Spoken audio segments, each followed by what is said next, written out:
Hi, මම ශාන් අන්ෆිල්ටඩ්. මේ channel එකෙන් මම share කරන්නේ transgender female to male content. මම මුලින්ම මගේ back story එක මම කියලා ඊට පස්සේ මේ channel එකෙන් ඕගොල්ලන්ට මොනවද බලාපොරොත්තු වෙන්න පුළුවන් මොන වගේ content ද මම share කරන්න කියලා මම මේ පොඩි briefly introduction එකක් දෙන්නම් මං ගැනයි මේ channel එක ගැනයි සහ මේ channel එකෙන් ඕගොල්ලන්ට මොනවද expect කරන්න පුළුවන් ගැන කියලා. So මම හැබැයි මේ channel එකේදී මම පොඩි boundaries ටිකක් තියෙන. කියන්නේ මගෙන් real name එක සහ මගේ personal life එක සහ මගේ friends family relatives ඒ කට්ටියව මම කාගවත් නම්වත් මොකක්වත් mention කරන්නේ නැහැ. සමහරක් එතකොට මම දැන් මොනවද මගේ contact details වත් මගේ social media වත් ඒවා මම කිසිම දෙයක් මේ channel එකෙන් මම share කරන්නේ නැහැ. ඉතින් මම හිතාගෙන තියෙන්නේ ඔගොල්ලන්ට මොනවා හරි දැන් හිතන්නකෝ මේ channel එක grow වෙලා ඊට පස්සේ ඔයගොල්ලන්ට පර්සනලි කතා කරන්න සහ මොනවයි පර්සනල් ප්‍රොබ්ලම්ස් තියෙනවා ෂෙයා කරන්න මම අගෙන ඉන්නේ ඉදිරියට ඩිස්කෝඩ් සර්වර් එකක් ඕපන් කරන්න. සෝ ඒ ටික තමයි තියෙන්නේ. හැබැයි ඒ කියන්නේ මම පුළුවන් තරම් ට්‍රාන්ස්ජෙන්ඩර් වලට අදාළ සහ මට රිලේට් වෙන්න සහ ට්‍රාන්ස්ජෙන්ඩර් වලට අදාළ වෙන මම දන්න දේවල් මම ෂෙයා කරනවා. මොකද මම ඇවිල්ලා ට්‍රාන්ස්ජෙන්ඩර් එක්ස්පර්ට් කෙනෙක් නෙමෙයි.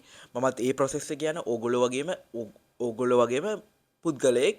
හැබැයි මම දැන් ටිකක් සාමාන්‍ය අත්දැකීමක් තියෙන නිසා සහ මම මේ ට්‍රාන්ස්ජෙන්ඩර් ප්‍රොසෙස් එකේ දැන් ටික කාලයක් ඉන්න නිසා සහ මම මේක ගැන ගොඩාක් ස්ටඩි කරලා තියෙන එක නිසා මම හිතුවා මම channel එකෙන් share කරන්න ඕනේ. මොකද මේ content මම හොයනකොට මට හරි අමාරු වුණා මේ දේවල් හොයාගන්න. කියන්නේ මම බලද්දී content හරිම අඩුයි. ඉතින් සමහර මම පටන් ගන්නකොට YouTube channel වැඩි develop නැහැ. ඉතින් ලංකාවේ කට්ටිය මේ වගේ content කරන්නේ නැහැ. තාමත් කරන්නේ නැහැ. ඒකයි ඉතින්. ඉතින් ඒ නිසා තමයි මම හිතුවේ මේ ටොපික්ස් ගැන්න සහ මම දන්න දේවල් සහ ෆැක්ස් ඊට පස්සේ මගේ මම කොහොමද ට්‍රාන්ස්ලේට් වෙන්නේ ඒ ඔක්කොම ප්‍රොසෙස් ටික මම මේ channel එකෙන් share කරනවා කියලා. ඔයගොල්ලෝ සමහරට දන්නවා ඇති මට previous channel එකක් තිබුණා මට කලින් channel එකක් තිබුණා ඒක මම අයින් කරා for personal reasons. මගේ පුද්ගලික සහ මගේ privacy එක අනුව මම මේ channel එක අයින් කරා. හැබැයි මම හිතුවා මට සමාජයට දෙන්න මගේ ගව ගොඩක් නොලේජ් එක තියෙනවා. ඉතින් මම දන්න දේවල් සහ මම එක්ස්පීරියන්ස් කරපු දේවල් නැතුවම නිකන් මම ට්‍රාන්ස්ජෙන්ඩර් ස්ටඩි කරලා හරි ඒ පිළිබඳව මම මොකක් හරි මේක කරලවත් නෙමෙයි. මගේ පර්සනල් එක්ස්පීරියන්ස් වලින් මම ගත්ත දේවල් ගොඩක් තියෙනවා. and ඒ දේවල් මම දැන් හොයලා බලද්දි YouTube එකේ ඒවා ගොඩක් අඩුයි. ඒවා ගැන ෂෙයා කරනවා ගොඩක් අඩුයි. ට්‍රාන්ස්ජෙන්ඩර් people ඉදිරියට ඇවිල්ලා මේ දේවල් කියන දේවල් සහ ඒ දේවල් ගොඩක් අඩුයි. අනිත් එක මම ෆීමේල් මම ගල් කෙනෙක් හැටියට ඉපදිලා ඊට පස්සේ මම මේල් කෙනෙක් හැටියට ට්‍රාන්ස්ෆර් වෙන එක තමයි මේ ස්ටෝරි එකේ තියෙන්නේ. මොකද එහෙම කෙනෙක් තමයි මම. ඉතින් මම අනිත් පැත්තෙන් ඒ කියන්නේ මේල් කෙනෙක් හැටියට ඉපදිලා ෆීමේල් කෙනෙක් හැටියට ට්‍රාන්ස්ෆර් වෙන ස්ටෝරි එක ගැන මම ලොකුවටම දන්නේ නැහැ. ඉතින් මම දන්න දේවල් තියෙනවා නම් මම ඒ දේවල් ෂෙයා කරන්න. හැබැයි මම මේ ටොපික් එක ගැන මම දන්නේ නැති නිසා මම ඒ ගැන ෂෙයා කරන්නේ නැහැ.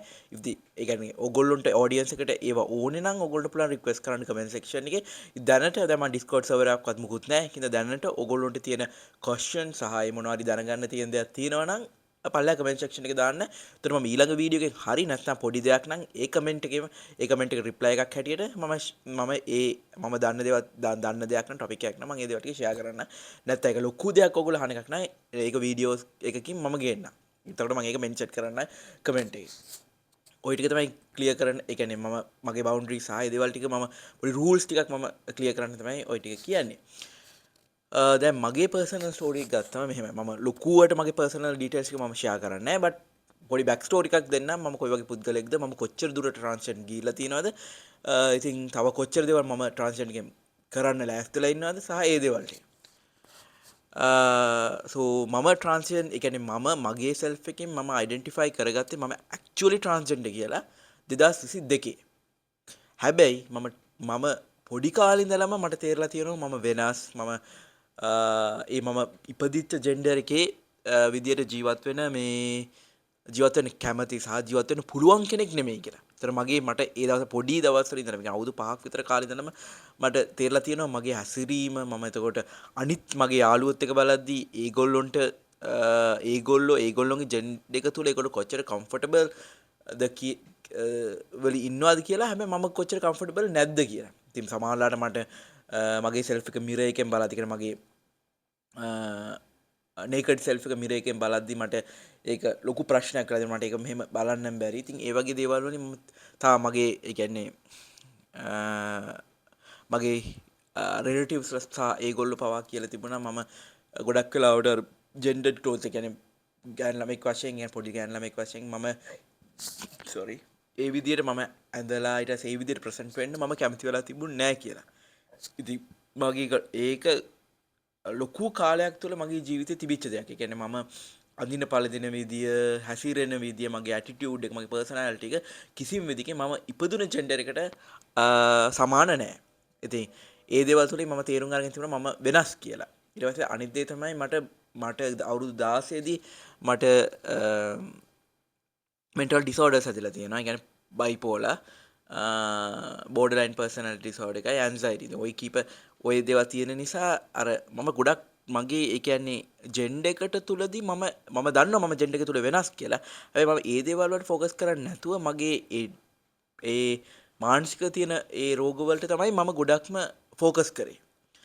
ඊට පස්සේ මම ඒ දේවල් සනීප කරගන්න සහ ඒ වලදී මම අයිඩෙන්ටිෆයි කරගන්න, ඒ කියන්නේ මම මගේ ඉමෝෂන්ස් අයිඩෙන්ටිෆයි කරගන්න, මගේ ඒ දේවල් වලට මම ලොකු ફોකස් එකක් දැම්මා මගේ ඒ ටීනේජ් වයසේදී.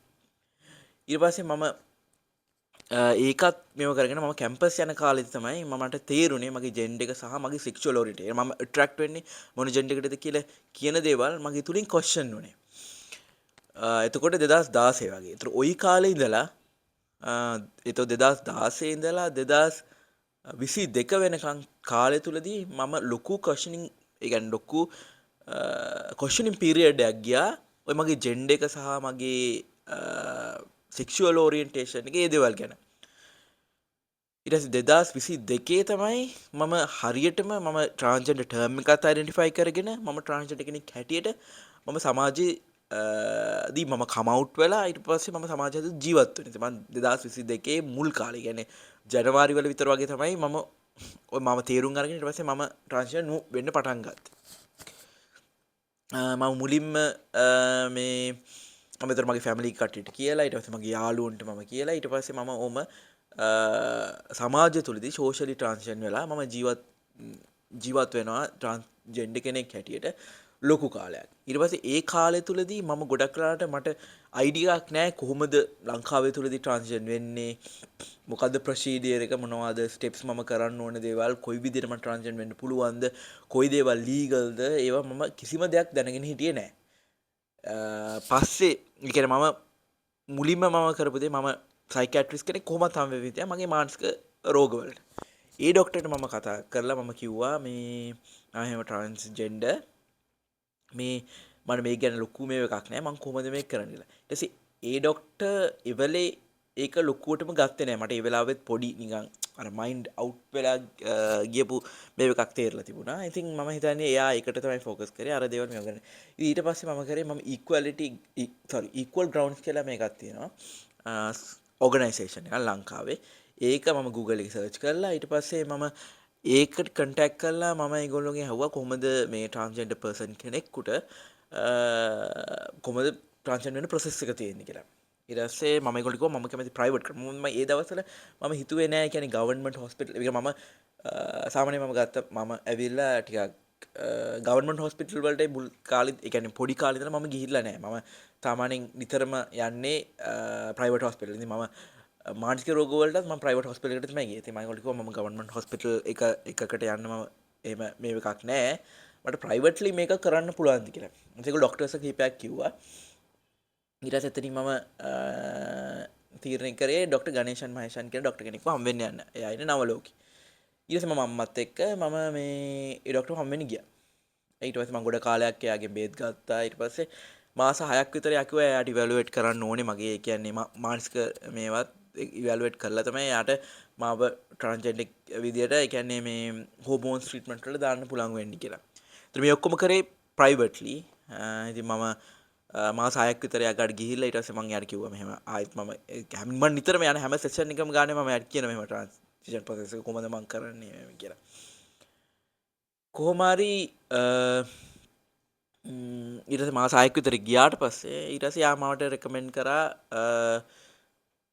එයා කිව්වා ඒ ડોක්ටර් ගවර්න්මන්ට් හොස්පිටල් එකේ ඉන්නවා, මේ මොනවද ප්‍රයිවට් නුත් ඉන්නවා කියලා. ඒ ડોක්ටර් නොයල් සෝමසුන්දරන් කියලා. ඒ ડોක්ටර් එන්ඩෝක්‍රයිනොලොජිස්ට් කෙනෙක්. ඒ ડોක්ටර්ව හම් වෙන්න යන්නේ ලෙටර් එකක් ලියලා දුන්නා මට. මේක ගිහලා මෙයාගෙන් හම් වෙන්න, මෙයා හෝමෝන්ස් ට්‍රීට්මන්ට් එකට දායි කියලා. කොහමද යාගේ ඒ දවස්වල යාගේ කන්සල්ටේෂන් ෆී එක ඇවිල්ලා 5500යි. ඊට පස්සේ මම ඒ දවස්වල තේරුම් ගත්තේ නෑ මේක නෙමෙයි හරි ප්‍රොසෙස් එක. මම ට්‍රාන්සිෂන් වෙලා මට GRC එක ගන්න, GRC කියන්නේ ජෙන්ඩර් රෙකග්නිෂන් සර්ටිෆිකේට් එක. ඒව ගන්න තරම් යන්න පුළුවන් හරි ප්‍රොසෙස් එකේ නෙමෙයි මම ඒකේ ගියේ කියලා. බට ඒ දවස්වල තේරෙලා තිබුණේ නෑ. ඊට පස්සේ මම ඒ ඩොක්ටර්ව හම්බෙන්න යන්න ඉතින් මම බැලුවා. ඊට පස්සේ මම බැලුවා එයා ජෙනරල් හොස්පිටල් එකේ ඉන්නවද කියලා. ජෙනරල් හොස්පිටල් මම කෝල් කරාට පස්සේ ඒගොල්ලෝ කිව්වා ඒ ඩොක්ටර් රිටයර් වෙලා කියලා. ඉතින් ඒ ඩොක්ටර් ඉන්නේ මේකේ විතරයි. මේ නවලෝක හොස්පිටල් එකේ විතරයි. ඊට පස්සේ ඕවත් ඔයුමත් හිත ඊට පස්සේ ආයෙත් යන්නත් හිත මේව කරගෙන බැලුවා. ඊට පස්සේ මම හිතන්නේ මම ජෙනරල් හොස්පිටල් එකට ගියා. ජෙනරල් හොස්පිටල් එකට ගිහිල්ලා ඊට පස්සේ මම එතන OPD එකට ගිහිල්ලා ඩොක්ටර් කෙනෙක් හම්බුණා, ලේඩි ඩොක්ටර් කෙනෙක්. ඉතින් යාට මම කිව්වා මේක දැන් ජෙනරල් හොස්පිටල් එකේ ඩොක්ටර් නොයල් සෝමසුන්දර නෑනේ. ඉතින් ඒ නිසා මම නෝමලි ඩොක්ටර් කෙනෙක් හම් වෙලා ඊට පස්සේ මම යාට කිව්වා මේක. එයාට එන්ඩොක්‍රයිනොලොජි යුනිට් එකට එයා මට මේ එකක් දුන්නා. ඒ කියන්නේ චිට්ටයක් වගේ එකක් දුන්නා. කොහමරි මං එදා යනකොට එදා එක වහලා. මොකද ඒක 12ට විතර වගේ වහනවලු. ඒතර ඒ දවස්වල ඒ ජෙනරල් හොස්පිටල් එක දැන් ජෙනරල් හොස්පිටල් අලුත් බිල්ඩින් එකක් තියෙන. ඒ දවස්වල ඒක තිබුණේ නැහැ. පරණ බිල්ඩින් එකක් තමයි තිබුණේ. පරණ බිල්ඩින් එක විතරයි තිබුණේ. දැන් අලුත් බිල්ඩින් එකක් තියෙනවානේ. ඉතින් ඒක දවස්වල ඒ ඒරියා එක පොඩ්ඩක් වෙනස්. ඊට පස්සේ මම එතනදී මම කුමාරි ඒ එන්ඩෝක්‍රයිනොලොජි යුනිට් එකට යන්න බැරි වුණා. කුමාරි ඕවත් එක්ක ඊට පස්සේ මම 2024 2024 වගේ මම ලෙඩ වුණා. මම ලෙඩ වුණාට පස්සේ මම අංගොඩ හොස්පිටල් එකක් ඇඩ්මිට් කරා මාව. එතකොට මම අංගොඩ හොස්පිටල් එකේ ඉන්නකොට ඒගොල්ලෝ දැන් මගේ විදියෙන් මගේ පර්සනැලිටි එකෙන් සහ ඒගොල්ලෝ දන්නවා මම මේ ඒගොල්ලෝ ජජ් කරපු දත්තම මම ට්‍රාන්ස්ජෙන්ඩර් කියලා ඒගොල්ලොත් දන්නවා. ඉතින් මමත් ඕක සාමාන්‍යයෙන් මම කියනවා. ඒක මම ප්‍රයිවට් නෑ ඒ පැත්තෙන්. ඒක මම ඒක එක්ස්ප්‍රෙස් කරනවා. ඉතින් මම ඒක ඒගොල්ලන්ටත් කියලා තිබුණා. ඊට පස්සේ මට හොඳ වීගෙන එනකොට මේ එතන හිටපු ඩොක්ටර් කිව්වා මේ ට්‍රාන්ස්ජෙන්ඩර් ක්ලිනික් එකක් තියෙනවා. ඒකට අපි රෙකමෙන්ඩ් කරනවා. හැබැයි මුලින්ම ඔයාව මේ ට්‍රීට්මන්ට්ස් වලින් මේ මානසික රෝගීන් අපිට මුලින්ම ඔයාව ගොඩක් ඔයාව ස්ටේබලයිස් කරන්න ඕනේ. ඊට පස්සේ අපි ඔයාව මේ ක්ලිනික් එකට දාන්නම් කියලා. ඔතනදින් තමයි මම හරියටම තේරුම් ගත්තේ කොහොමද ට්‍රාන්ස්ජෙන්ඩර් ප්‍රොසෙස් එක යන්නේ කියලා. මම හැබැයි මේ හොස්පිටල් එකේ මේ ක්ලිනික් එක ගැන දැනගෙන හිටියා. බට් මම එච්චරම අවබෝධයක් තිබුණේ මොකද ගවර්න්මන්ට්ලි කරන එකක් නිසා. තව එක වෙනස්. ඒ කියන්නේ මම හිතුවේ ජෙනරල් හොස්පිටල් එක කරන්න පුළුවන් කියලා. මම හිතුවේ නෑ ඒ කියන්නේ ඒකට වෙනම ක්ලිනික් එකක් තියනවා කියලා. කොහොමද මම මෙතනින් බෙහෙත් අරගෙන ඊට පස්සේ මාව ඊට පස්සේ මේ හොස්පිටල් එකට මට ලෙටර් එකක් දුන්නා මේ ඒ මගේ ඩොක්ටර් මේ ගංගොඩ ඩොක්ටර් කෙනෙක්. ඒක අංගොඩ ඉස්සරහමයි තියෙන්නේ. ඒකට කියන්නේ නවෝදය ක්ලිනික් එක කියලා. ඒකෙන් තමයි මම රෙජිස්ටර් වුණා. රෙජිස්ටර් වෙලා මම වෙයිට් ලිස්ට් එකට දැම්මා. මම මේ දේවල් ටික ලොකුවට මම කොහොමද මේ ප්‍රොසෙස් එක යන්නේ කියලා මම ඔයගොල්ලෝ ඉදිරි වීඩියෝස් වලින් ගෙනා. මේ මගේ ස්ටෝරි එක තමයි මම කියන්නේ. ඊට පස්සේ මම නවෝදය එකේ රෙජිස්ටර් වෙලා වෙයිට් ලිස්ට් එකේ මම මාස 6ක් විතර හිටියා. මාස 6කට පස්සේ ඒගොල්ලෝ මට කතා කරා. කතා කරලා සාමාන්‍යයෙන් ඒගොල්ලෝ ඒ වෙලේ ප්‍රොසෙස් කරලා ඒගොල්ලෝ හෝමෝන්ස් ලියලා දෙනවා සාමාන්‍යයෙන්. ඒ කියන්නේ ටෙස්ටින් ටිකක් කරගෙන ආවට පස්සේ නෙක්ස්ට් මන්ත් එකේ වගේ ඒගොල්ලෝ ලියලා දෙනවා. කොහොම මගේ ප්‍රොසෙස් එක ටිකක් කොම්ප්ලිකේටඩ් නිසා ඒක ටිකක් කල් ගියා. කල් ගිහිල්ලා කොහොම හරි දැන් මම හෝමෝන්ස් ට්‍රීට්මන්ට් වල ඉන්නවා මාස 10ක්. ඔව්. දැනට මාස 11ක් වෙනවා මම හෝමෝන්ස් ට්‍රීට්මන්ට් වල. ඊට පස්සේ මම ටොප් සර්ජරි කරන්න බලාපොරොත්තු වෙමින් ඉන්නවා. සහ GRC එකත් ඉදිරි කාලෙදී මම ගන්න බලාපොරොත්තු වෙමින් ඉන්නවා. ඉතින් ඕක තමයි මගේ ස්ටෝරි කියන්නේ. දැනට මගේ ස්ටෝරි එක තියෙන විදිය. ඉතින් ওই දේවල් ටික තමයි දැනට ඒ කියන්නේ තියෙන්නේ. මම මේ ටොපික්ස් ගැන කොහොමද හරියටම ලංකාවේ ට්‍රාන්ස්ජෙන්ඩර් වෙන්නේ, කොයි මුදලක් යනවද, ඒවා මම දන්න තරමේ මට යන එක්ස්පෙන්සස් සහ මම එක්ස්පීරියන්ස් එකෙන් තේරුම් ගත්ත දේවල් වලින් මම ඒ ටික ඔයගොල්ලෝ ඉදිරි වීඩියෝස් වලින් ගේන්නම්. එතකොට මම මෙතනදී කිව්වේ මගේ ස්ටෝරි එක.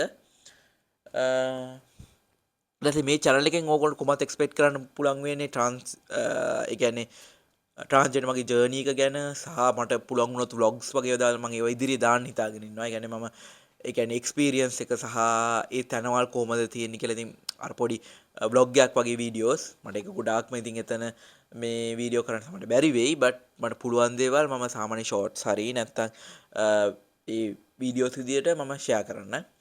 සහ ඒ දේවල් සහ මේ දැන් ජෙන්ඩර් එක සාමාන්‍ය ෆැක්ට්ස් අපිට තියෙන දේවල් අපි දන්නේ නැති දේවල් සහ අපි සාමාන්‍ය ට්‍රාන්ස්ජෙන්ඩර් කෙනෙක් කියලා අපි එක්ස්පෙක්ට් කරන. දැන් හිතන්නකෝ එක්සාම්පල් එකක් ගත්තාම කොච්චර ජෙන්ඩර්ස් අපි දන්නේ තමයි ජෙන්ඩර්ස් දෙකයි තියෙන්නේ කියලා. ඒ වුණාට සාමාන්‍යයෙන් ජෙන්ඩර්ස් ගොඩාක් තියෙනවා.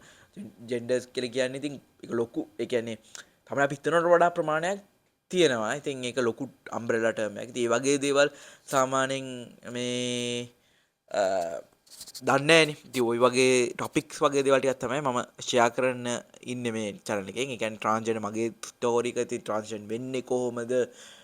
ට්‍රාන්ස්ජෙන්ඩර් ප්‍රොසෙස් එක කොයි විදිහටද යන්නේ? කොච්චර කොස්ට් එකක් යනවද? මොනවද බලාපොරොත්තු වෙන්න පුළුවන්? මොනවද අපිට එන අපේ චේන්ජස් සහ ඒ දේවල් සහ කොහොමද ට්‍රාන්ස්ජෙන්ඩර් කෙනෙක් ලංකාවේ ජීවත් වෙන්නේ? ලංකාවේදී කොහොමද මේ දේවල් ටික කරන්න පුළුවන් වෙන්නේ? ওই දේවල් ටික තමයි දැනට මම හිතාගෙන ඉන්නේ මම මේ channel එකෙන් ෂෙයා කරන්න. තව ඉදිරියටද ඉදිරි කාලය තුලදී කොහොම channel එක වෙනස් වෙයිද කියලා කියන්න බෑ. මොකද එතකොට සාමාන්‍ය මේ laws වෙනස් වෙලා තියෙන්න පුළුවන්, මේ procedures වෙනස් වෙලා තියෙන්න පුළුවන්. ඉතින් මම දන්න දේවල් මම දන්න විදිහට හරි විදිහට informative එඩියුකේෂනල් විදිහට තමයි මේ channel එක මම ගෙනියන්න හිතාගෙන ඉන්නේ. නැතුව මගේ සාමාන්‍යයෙන් අර මම ට්‍රාන්ස්ජෙන්ඩර් වෙලා නිකන් අර ඒකේ මම ජීවත් වෙන්නේ කොහොමද? ඒ දේවල් නෙමෙයි. මමත් මේ process එකේ තාමත් යන කෙනෙක්. දැන් අවුරුදු දැන් 2022 කියන්නේ 2023 24 25 26 දැන් මම අවුරුදු 4ක් වෙනවා මම හරියටම මගේ self එකේ මම identify කරගෙන මම transgender කෙනෙක් කියලා. ඉතින් process එකේ හරියටම පටන් අරගෙන දැන් අවුරුද්දටත් වැඩි කාලයක් වෙනවා. ඉතින් මේ හෝමෝන්ස් ට්‍රීට්මන්ට්ස් අරන් දැන් ඕල්මෝස්ට් අවුරුද්දක් විතර වෙනවා. ඉතින් ওই දේවල් තුලින් මම ගත්ත එක්ස්පීරියන්ස් සහ මම තේරුම් ගත දේවල් සහ ඒ දේවල් තමයි මම මේ channel එකේ මම share කරන්නේ. ওই ටික තමයි මට කියන්න තියෙන්නේ. ඔව් ඉතින් මම ඔයගොල්ලන්ට මාව මගේ නම්බර්ස් ඉල්ලුවාට මගේ social media handles ඉල්ලුවාට මම ඒවා මේ channel එකේ මම share කරන්නේ නැහැ.